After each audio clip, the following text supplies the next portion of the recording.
Bienvenue au 8e numéro des Vendredis de Joël Etienne. Aujourd'hui, c'est un spécial Côte d'Ivoire. Toute mon équipe et moi, nous sommes très heureux du retour triomphal. Nous espérons très sécurisés de tous nos frères et sœurs qui avaient pris la route de l'exil à la suite de la barbarie qui s'est accentuée après tous les événements malheureux que la Côte d'Ivoire a vécu. À tous ceux qui sont partis au Ghana 8 ans durant, n'ont pas vu la terre ivoirienne, comme nous autres d'ailleurs, prenez soin de vous. Et nous souhaiterions que toutes les organisations qui se sont mises ensemble pour négocier le Ghana comme la Côte d'Ivoire à votre retour veillent sur vous, pour votre sécurité, et qu'éventuellement le pouvoir en place vous aide à vous intégrer. Parce que, allez, 8 ans, pour des anciens ministres, pour des anciens députés, pour des anciens hommes d'affaires qui ont tout perdu, il faudrait que le gouvernement veille à mettre les moyens à votre disposition pour vous intégrer. Ça, c'est pour saluer le retour de nos frères et sœurs qui étaient partis il y a 8 ans et qui reviennent en Côte d'Ivoire aujourd'hui, vendredi. Nous sommes tous responsables. Mettons ensemble nos différends pour redonner vie à notre terre d'espérance. Ça sera désormais le slogan de Vendredi de Joël Etienne. Affaire Kandia Camara. Oui, Kandia Camara. J'ai cru entendre que Kandia Camara appelait affectueusement le président Henri Konan Bédié papa. Si ce n'était pas par hypocrisie, ce papa qu'elle disait à l'époque concernant le président Henri Konan Bédié, quelle mouche a dû piquer Kandia Camara pour que dans sa colère, je ne sais pas qu'est-ce qui a provoqué cette colère, elle vienne vomir des insanités sur le président Henri Konan Bédié. Faut-il faire du civisme à cette personnalité aux abois? Je ne vais pas donner de cours. Sur les réseaux sociaux, il y a tellement de réactions concernant cette dame Camara, Kandia, que tout ce que nous voudrons dire depuis la Seine, les bords de la Seine, c'est vrai que Alassane Dramane Ouattara, c'est lui qui est derrière tout ça. Mais si c'est Alassane qui occasionne toutes ces sorties qui ne vont pas dans le sens de la paix et de la quiétude, c'est que Ouattara doit se poser des questions. La plateforme que M. Henri Konan, le président Henri Konan Bédié a lancée, cette plateforme qui est en train de prendre, parce qu'on a vu l'EDS, à qui nous demandons de ne pas faire trop de calculs, de rentrer dans cette plateforme. M. Soro-Guillaume, que M. Ouattara est en train de pousser, à cause de Soro-Guillaume, ils sont allés à Poitiers, ils ont fait une démonstration de force militaire, ceci, cela. Bon, dis-moi qui tu fréquentes, je te dirai qui tu es. Mais Soro, aujourd'hui, il a le dos au mur, c'est un Ivoirien, je crois qu'il doit intégrer aussi cette plateforme. La libération du président Laurent Gbagbo, la libération du ministre Blé Goudé, tout cela n'a qu'à rejoindre la plateforme. Et comme je pense que M. Ouattara, avant que toutes ces personnalités avec leur parti politique, groupement politique, association, mouvement, tout, et société civile, etc., vont intégrer cette plateforme, je crois que c'est ça qui les fait flipper. Sinon, la sortie de Kandia, sincèrement, pour une femme, elle n'a qu'à se ressaisir. Au demeurant, qu'elle ne prenne plus jamais la parole. Qu'elle ne prenne plus jamais la parole. Si tout est bouclé, si tout est scellé, si tout est mis, si tout est fait ceci, vous paniquez pourquoi? Kandia Camara, Henri Konan Bédié, notre président, n'est pas votre amant pour que vous l'invectivez publiquement à ce point. Vous avez pris l'exemple du Sénégal, Kandia Camara. Je vous vois par éducation que j'ai reçue, je vous considère comme une personnalité, donc je suis obligé de vous voyer. Mais au Sénégal, Abou Diouf n'avait pas d'étrangers dans son gouvernement. Les étrangers qui sont au Sénégal connaissent leur place. Au point où l'exemple que vous avez pris concernant Abou Diouf au Sénégal, aucun étranger au Sénégal n'a ébranlé le mandat de M. Abou Diouf. C'est pour ça qu'il a conduit la transition jusqu'à la fin. Mais quant au président Bédié, vous-même, Kandia Camara, c'est vous qui jouez les sales boulots, raison pour laquelle aujourd'hui, M. Ouattara, pour ne pas vous laisser partir, parce que vous en connaissez trop. Est-ce que vous pouvez nous dire qui a tué Bala Keïta? Vous pouvez nous dire qui a tué Ibé? Les sachants qui vous connaissent un peu sont en train de faire des révélations sur vous. Je crois que vous devez rester tranquille, mais l'exemple sur le Sénégal n'est pas le bon exemple que vous devez prendre. PDCI RDA.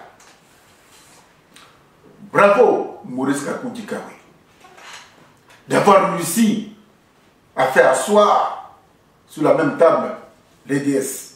Bravo.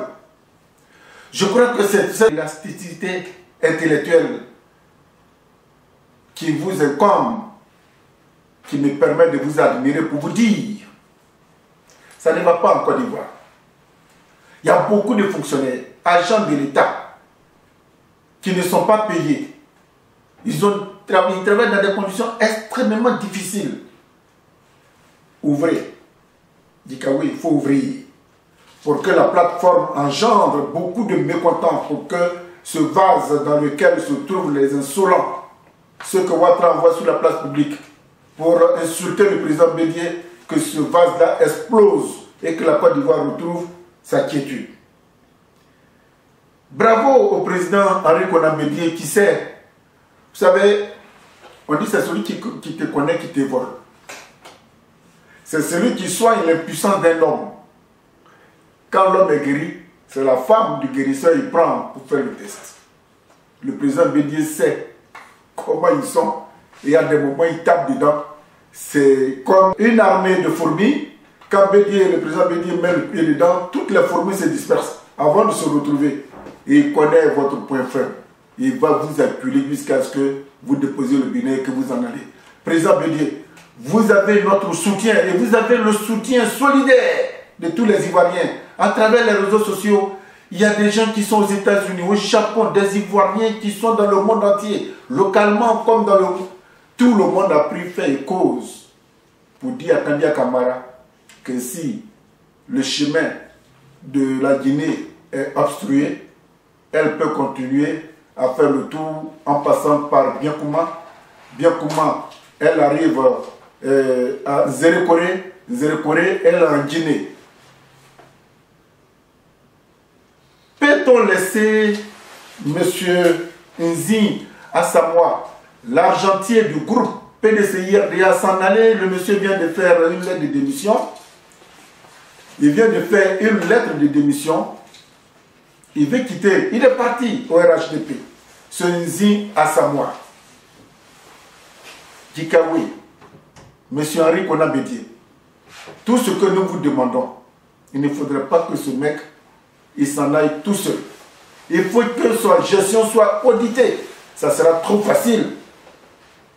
Que des milliards et des milliards du PDCI RDA, le monsieur n'est pas rendu compte qu'il s'en aille comme ça parce qu'aujourd'hui, il sait écrire pour dire qu'au PDCI, il y a plus ci, il y a plus ça qui rejoint le RHDP.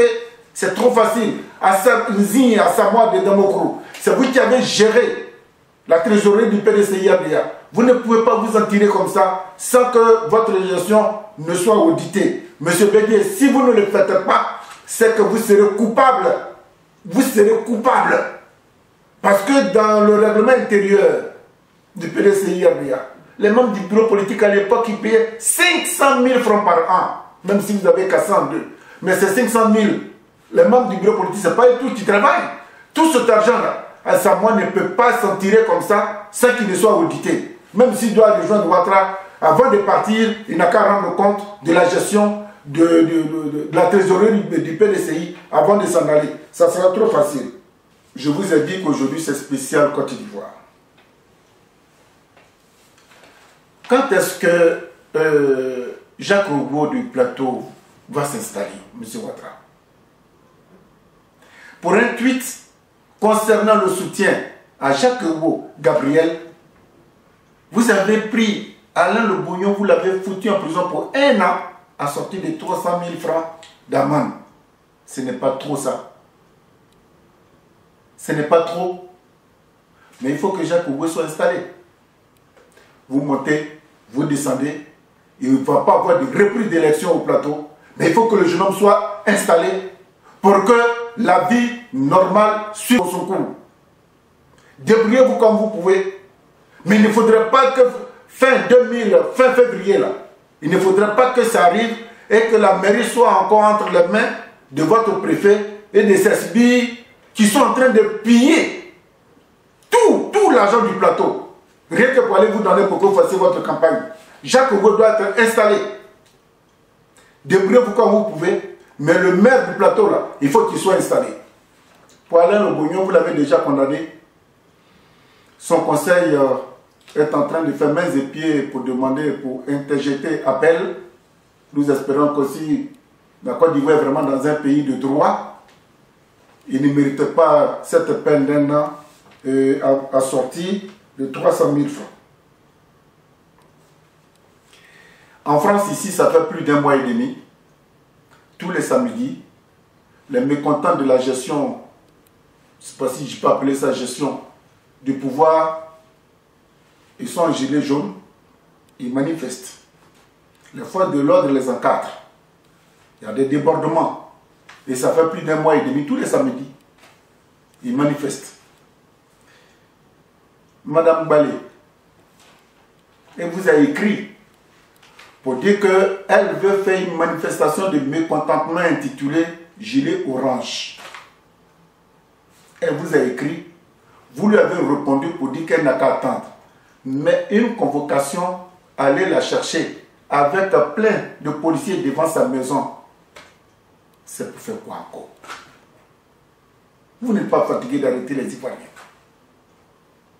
Mais vous n'êtes pas un chasseur, monsieur Alassane Dramane Ouattara. Vous êtes le président de la République. Que la quiétude, la paix de la Côte d'Ivoire soient vos préoccupations. Les Ivoiriens veulent vivre en paix. Non seulement vous les acculez, monsieur Ouattara, le jour ça va exploser. Je ne pense pas que votre hélico pourra démarrer pour vous amener à Assini. Ce que vous êtes en train de faire, ce n'est pas bien. Laissez les gens se manifester, vous prenez note. Ils vont déposer chez le ministre les motions pour lesquelles ils sont mécontents. Pour que les gens puissent faire. Ça, c'est le droit élémentaire pour un pays qui se dit démocratique. Vous dites émergence.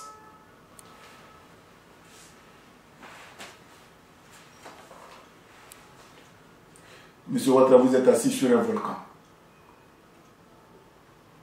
Monsieur Ouattara, vous êtes assis sur un volcan. Et là où vous êtes arrivé, je ne pense pas qu'il y ait une petite passerelle pour vous. Levez le pied sur votre accélérateur. Vous allez faire un accident. Les Ivoiriens sont outrés. Rien ne va. Que vous fassiez défiler Nicolas Sarkozy, François Hollande, ce n'est pas ceux-là qui vont contenter les Ivoiriens. Bien au contraire, la présence de Nicolas Sarkozy, c'est comme l'assassin qui revient sur les lieux du crime. C'est pour narguer encore les Ivoiriens. Vous êtes assis sur un volcan, M. Ouattara. Le discours, le comportement, tout ce que vous êtes en train de faire, attention. On sait quand ça démarre, mais on ne sait jamais quand ça s'arrête. Et vous êtes un des troubleurs. Vous avez vu que depuis 1999, vous avez couru derrière le pouvoir. Vous avez eu le pouvoir pour rentrer dans l'histoire. Pourquoi vous n'avez pas fait un appel à l'union et que c'est la chasse aux sorcières qui est votre préoccupation? Monsieur Ouattara, je vous demande pardon pour vous-même, pour ces pauvres Ivoiriens qui se promènent. Il y en a qui n'ont pas de boulot. Il ne faudrait pas que demain encore, par votre propre faute, ces pauvres-là reçoivent encore des balles perdues ou bien qu'on tire sur eux parce que simplement M. Ouattara veut un troisième mandat ou bien la plateforme de M. Bédié se réclame vainqueur, machin, vous allez encore tirer sur les Ivoiriens. On est fatigué de mourir pour vous. S'il vous plaît. On est fatigué de mourir. Ce comportement que vous adoptez est un défi, est un appel à la guerre. Descendez de votre piédestal. Je vous demande pardon. Pour finir, combien de tabourets M. Bitogo a reçu? Voilà un pays, quand tu es un cadre et que tu n'appartiens pas au parti au pouvoir, tu dois rendre ton tabouret. C'est pas comme ça on gère un pays. C'est pas comme ça. C'est ensemble. Ensemble. FPI, PDCI, RDR. Tout. C'est ensemble que l'économie marche. Mais pour vous, là, celui qui n'est pas dans votre mouvement, il faut qu'il meure. Celui qui n'est pas dans votre mouvement, il faut qu'il fasse la prison. Celui qui n'est pas dans votre mouvement, il faut qu'il perde son boulot. Mais vous savez qu'en Afrique, et notamment en Côte d'Ivoire, un seul instituteur, il nourrit près de 50 personnes. À plus forte raison, un cadre. Un président d'une institution. Pourquoi vous traumatisez les Ivoiriens comme ça? Monsieur Bitogo, combien de tabourets vous avez reçus? J'aimerais bien connaître le nombre. Je sais que nous sommes différents. Mais c'est notre différence qui a fait la richesse de notre Côte d'Ivoire. Mettons-nous ensemble pour redonner vie à notre terre d'espérance. 8e numéro de Joëlitien est ainsi terminé. De là où vous êtes, soyez prudents, vigilants. On ne sait jamais que Dieu, le seul qui a la puissance, veille sur nous. Prochainement, nous allons parler des pasteurs. Nous allons parler des hommes de Dieu qui sont là depuis longtemps et prient. Ils font le rassemblement de tous les êtres sur cette terre des hommes, mais que la situation désespère de jour en jour. Nous allons nous poser beaucoup d'interrogations. De là où vous êtes, Dieu vous engage dans la paix et dans la tranquillité. Au revoir.